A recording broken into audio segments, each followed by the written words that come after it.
Commander Zalter stood motionless on the viewing platform, his four-fingered hands clasped behind his back as he gazed out over the capital city of Xylos. The metropolis sprawled beneath him like a perfect geometric pattern. Interlocking hexagons of residential zones, the clean lines of transit tubes, and the towering spirals of government buildings. All of it logical, ordered, and precise. Just as it should be, just as the Xylosians had always been. The evening commemorative ceremony would begin in 2 hours. Another medal to add to his collection. Another speech praising his tactical brilliance during the Earth War. More young cadets staring at him with reverence in their glassy eyes. Zalter closed his inner eyelids briefly. The dreams had returned last night. Not the polished, heroic scenes that filled the official histories, but the chaotic fragments of actual memory. Blood that was both purple and red. The sound of human voices raised in defiance even as the walls around them crumbled. And that one pair of eyes, staring at him with an emotion he still couldn't properly categorize. A soft tone indicated a visitor. Zalter composed himself before turning. Commander Zalter, the young Xylosian bowed formally, her slender neck bending at precisely the correct angle. I am historical analyst Kalen. The ministry has assigned me to compile your official war testimonial. Zalter studied her. She was young, even by post-war standards. Probably born after the Earth conflict had ended, after the treaties were signed and the remaining humans contained to their home system. Another testimonial? He asked, his voice flat. The archives already contain 17 documented accounts of my service. Kalen straightened. Yes, Commander. However, the 25th commemoration approaches. The Supreme Directorate wishes to release a definitive historical account. As our most decorated commander, your perspective is essential. Of course, 25 cycles since victory. A perfect moment for the government to reinforce the narrative of Xylosian superiority and methodical triumph. The logical species defeating the emotional one. Order conquering chaos. When does this process begin? Now, if acceptable. Kalen produced a recording device from her satchel. Initial sessions are expected to establish the baseline narrative before progressing to specific battle analyses. Zalter looked back toward the city. His duty was clear. The Supreme Directorate's request was logical. Very well, he said, gesturing to a sitting area. Let us begin. Kalen arranged her materials with precise movements. Thank you, Commander. The Directorate has outlined specific focus areas, beginning with the Mercury retrograde campaign. They believe your tactical innovations during this early engagement exemplify Xylosian military excellence. Zalter lowered himself into the chair. Mercury retrograde. Yes. He kept his voice steady as the memory surfaced. Our first major offensive against Earth forces.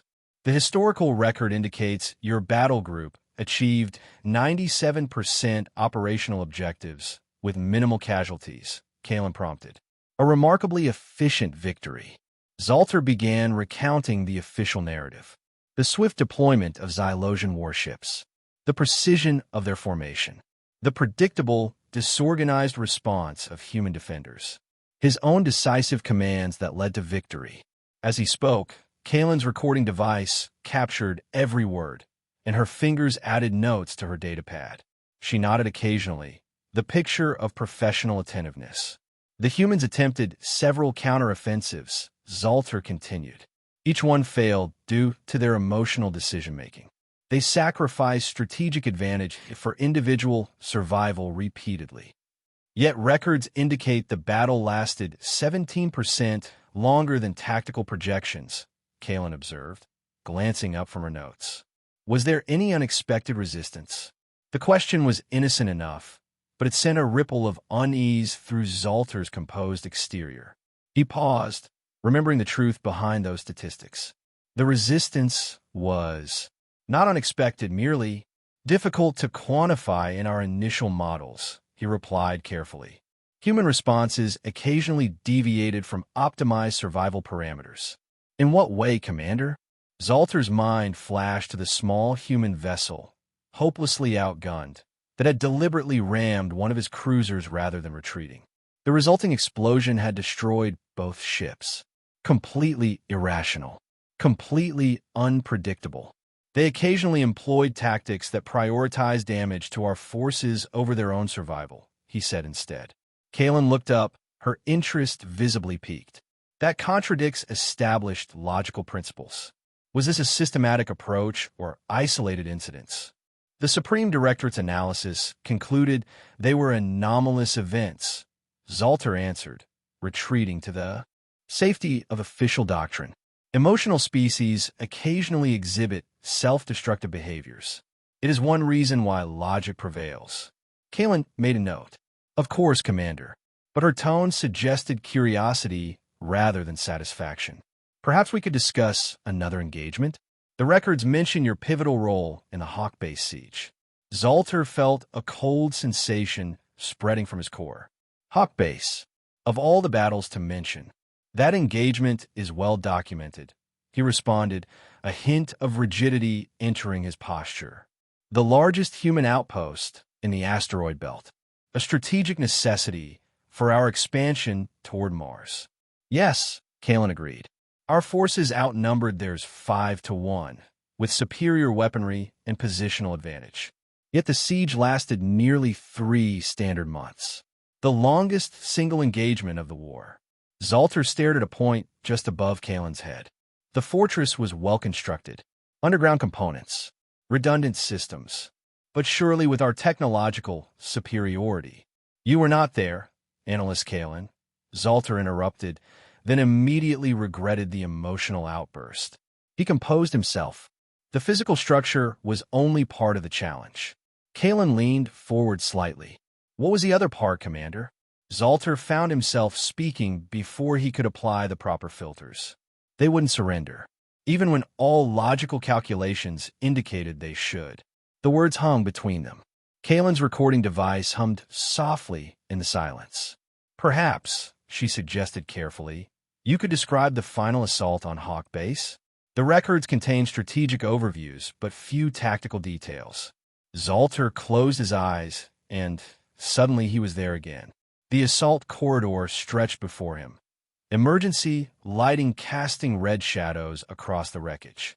3 weeks of bombardment had finally breached the central defenses of Hawk Base. His elite squadrons moved through the rubble with practiced precision, weapons ready. According to every calculation, the remaining humans would be disorganized, demoralized, and ready to surrender. That's what logic dictated. We entered through Sector 7.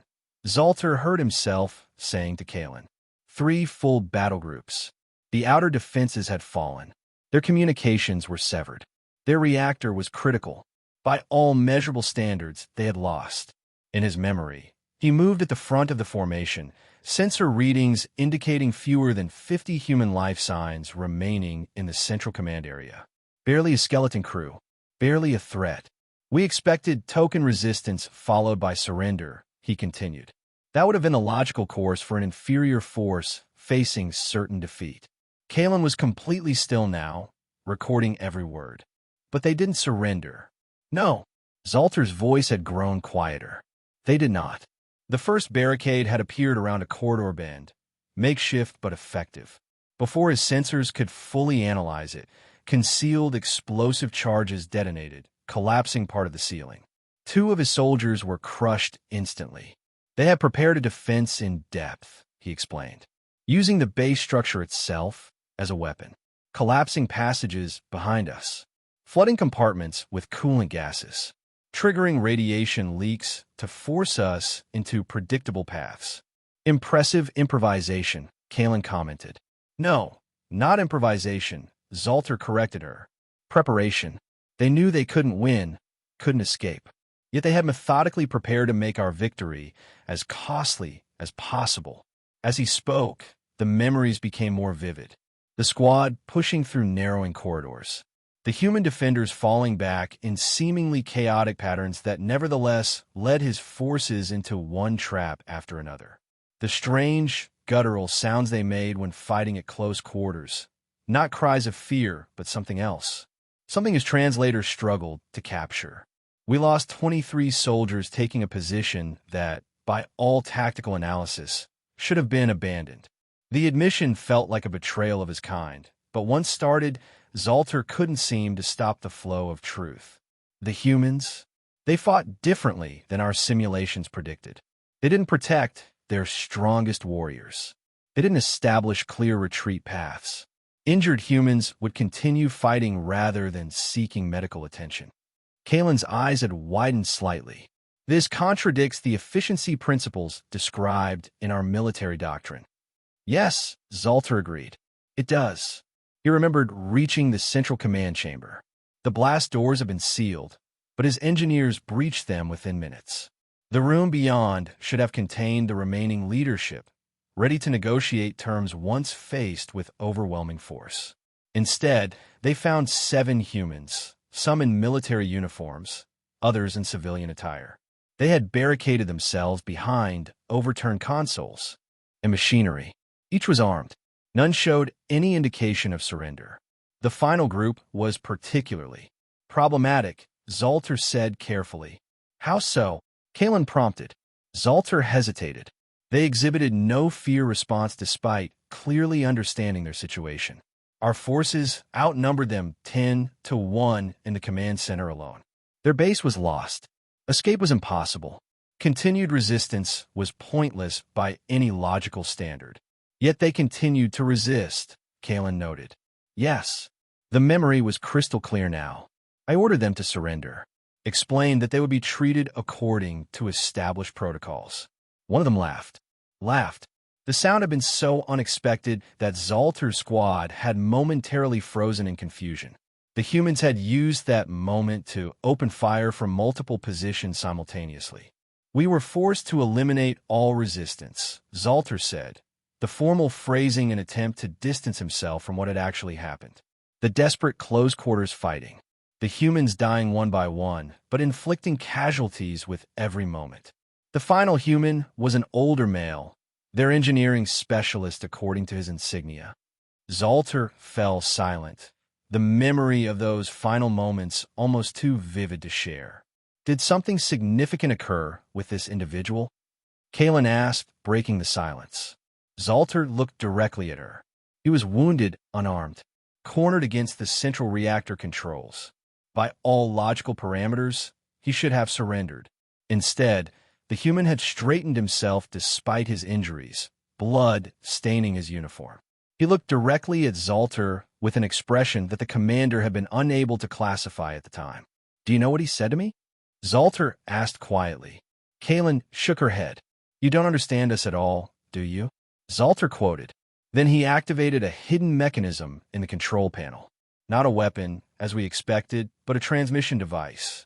Some final message had been sent before we could stop him. Zalter had ordered the human restrained, but the engineer had collapsed, his life signs fading rapidly from his wounds. I asked him what purpose the transmission served when their defeat was already complete. He was dying, yet he smiled. Zalter's voice had grown hoarse. He said, You may take this rock, but you'll never break us. Humans don't know when to quit. That's our secret weapon. Kalen remained silent for several moments after Zalter finished speaking. The recording device continued its soft hum. This account differs significantly from the official record, she finally said, her tone carefully neutral. The official record states what the Supreme Directorate wished it to state, Zalter replied. That the Hawk Base siege concluded with methodical Xylosian victory through superior tactics and technology. Did it not? Zalter stood abruptly and walked to the window. We won, yes, but not as the histories claim. Not cleanly. Not logically. He turned back to face her. Do you know what happened after we secured Hawk Base? After that final transmission was sent, Kalen consulted her notes. The next major engagement was the Mars orbital defense conflict 3 weeks later. Yes, where we faced unprecedented resistance. Somehow, the humans had prepared. That transmission, whatever it contained, changed the entire dynamic of the war. Zalter's voice had taken on an intensity that would have been concerning in Xylosian society under normal circumstances. The humans began fighting differently, more cohesively desperate. I don't understand, Kalen admitted. Neither did our military analysis division, Zolter said with uncharacteristic bitterness. That was the problem. We kept analyzing human behavior through the lens of logical optimization. Retreat when outmatched. Surrender when defeat is inevitable. Prioritize survival above all. He found himself pacing now, another breach of proper Xylosian composure. But humans operate on different principles. Principles we dismissed as emotional weakness, but were actually something else. What principles, Commander? Zolter struggled to find the right words in his own language. Hope, defiance, sacrifice for abstract concepts like honor or freedom or species survival. Things we categorized as irrational, but failed to recognize as powerful motivating forces. He stopped pacing, forcing himself to regain composure. After Hawk Base, the humans rarely engaged us in conventional battles. They employed asymmetric tactics, sacrificial maneuvers, high-risk operations that made no sense from a tactical efficiency perspective, but repeatedly disrupted our carefully structured campaign. Kalen was typing rapidly now, documenting everything. The historical records indicate these were merely delays to our inevitable victory. Inevitable. Zolter gave a sound that might have been a bitter laugh in a human. Do you know how many ships we lost? At the Battle of Europa? How many elite soldiers died securing the Luna base? The casualty projections increased sixfold after Hawk Base. But we still won, Kalen insisted, though uncertainty had crept into her voice. The Earth governments surrendered. Yes, after we demonstrated our willingness to accept what our leadership termed acceptable losses at levels that would have been unthinkable at the start of the conflict. Zolter returned to his seat, suddenly feeling the weight of his years. We prevailed through overwhelming numbers and resources, not through superior tactical doctrine, as the histories claim. Kalen's recording device continued its quiet hum, capturing every word of this unorthodox testimony. She hesitated before asking her next question. Commander Zolter, with respect, what are you suggesting happened to our forces at Hawk Base and afterward? What factor disrupted our military doctrine? Zolter looked at her directly. We experienced something that has no proper term in our language. Something our society trains us to suppress and deny. Something we encountered in its purest form in the eyes of that dying human engineer. And what was that, Commander? Fear, Zolter said simply. We began to fear them. The word hung in air between them, like a forbidden concept. Kalen's inner eyelids flickered rapidly, a sign of distress in young Xylosians. Fear is an emotional response, she said automatically.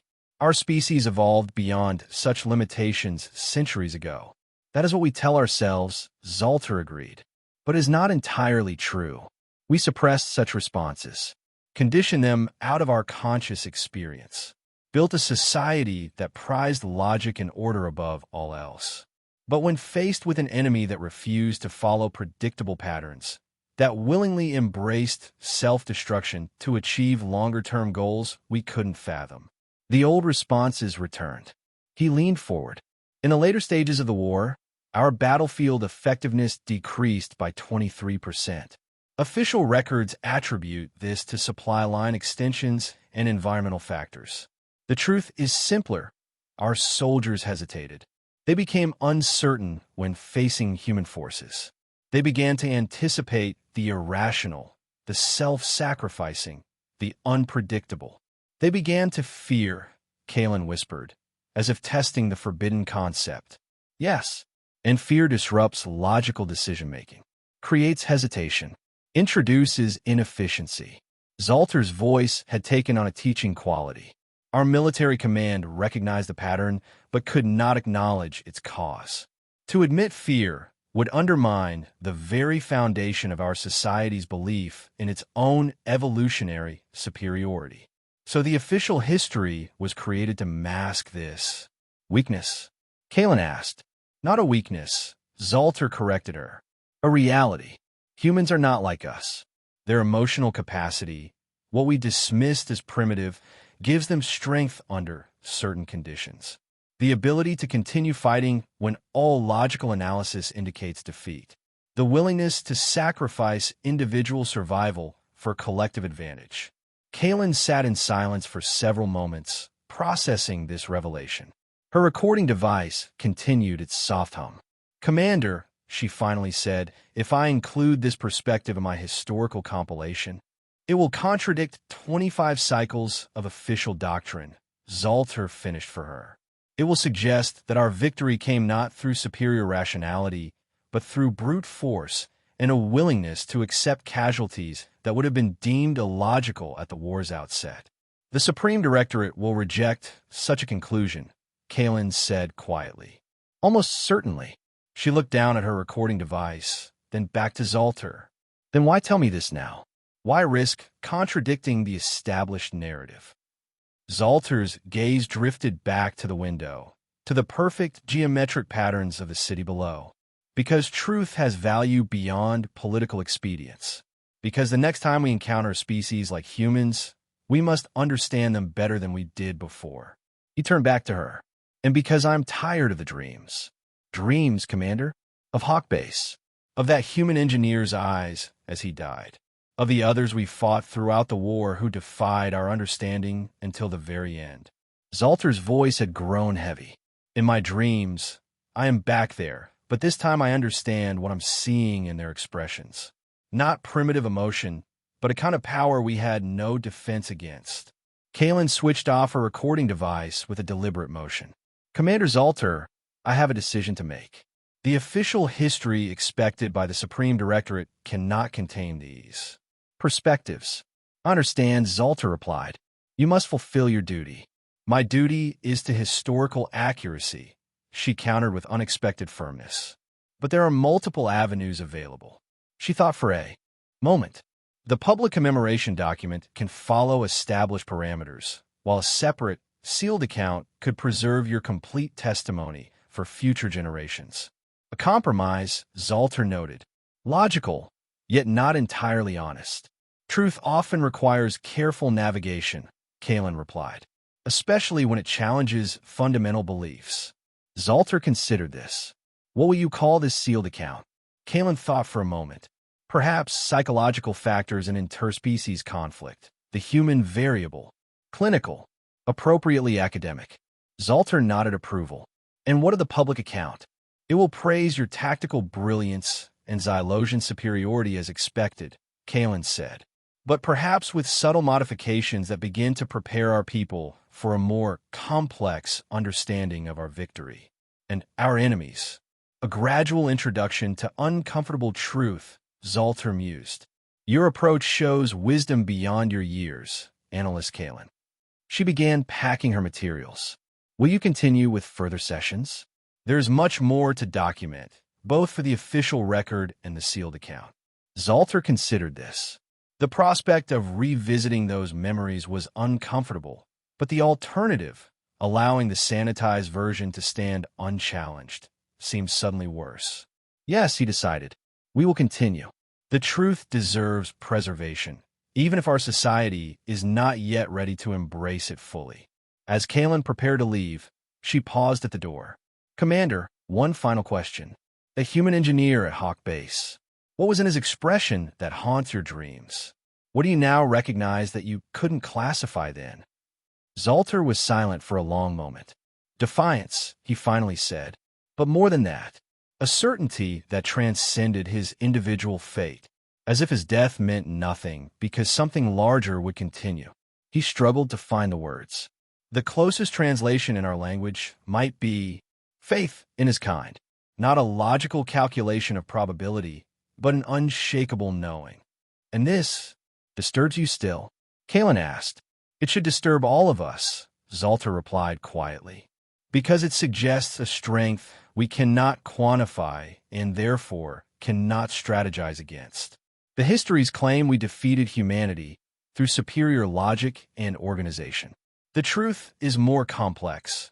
We overwhelmed them with numbers and resources, but never truly broke their will." He looked directly at Kaylin. "And somewhere in their home system, quarantined though they may be, that will remains. Waiting, remembering, perhaps growing stronger through the very defeat we inflicted." Kalen absorbed this with a slight flicker of her inner eyelids, the Xylosian equivalent of a shiver. I understand now why the Supreme Directorate prefers the official narrative. Fear is easier to suppress when unnamed, Zalter agreed. After Kalen departed, Zalter remained at the window for a long time. In 3 hours, he would don his ceremonial armor, display his medals, and deliver another speech about Xylosian superiority and methodical victory. Young cadets would stare at him with admiration, aspiring to his logical perfection in battle. None of them would know about the dreams, about the questions that lingered, about the moment when Commander Zalter, hero of the Earth War, had looked into a dying human's eyes and felt something ancient and primal stir within him, something his civilization had spent millennia suppressing. Fear, not simple fear of death or injury, but something deeper, fear of an enemy who rejected the logical calculus of warfare, who transformed defeat into defiance, who found strength in the very emotions Xylosians had evolved to suppress. Zalter activated his personal console and brought up the star map. Earth glowed as a small blue, surrounded by the containment markers established by the peace treaty. Quarantined, but not destroyed. Defeated, but not conquered in the truest sense. For 25 cycles, the official narrative had shaped Xylosian understanding of humans. Primitive, emotional, ultimately inferior despite their occasional unpredictability. But Zalter knew the truth that would be sealed in Kalen's secondary account. The truth he lived with every day. No Xylosian had feared humans at the start of the war. Their emotional nature was considered their fundamental weakness. Their technology was inferior, their tactics disorganized, their decision-making compromised by sentiment and instinct. But Commander Zalter feared them now, not for what they had done, but for what they had revealed themselves capable of becoming when pushed to extremity, for the strength that emerged precisely from what Xylosians considered weakness, for their capacity to transform defeat into determination, to find unity in diversity, to draw power from the very emotions that should have been their downfall. And somewhere on that small blue planet, humans were, remembering, learning, adapting, just as they had done throughout the war, transforming each defeat into a new kind of resistance. In 3 hours, Zalter would tell the story expected of him, but the true story, of unexpected fear and grudging respect, would now exist in Kalen's sealed account, waiting for the day when Xylosian society might be ready to acknowledge the complex truth about their victory, and about the species they had only technically defeated. No one feared humans until they should have surrendered but didn't, until they should have broken but adapted instead, until their defeat revealed a kind of strength Xylosian logic couldn't quantify. No one feared humans until Commander Zalter, hero of the Earth War, dared to name the unease that had haunted him for 25 cycles. The recognition that logical superiority had not been enough.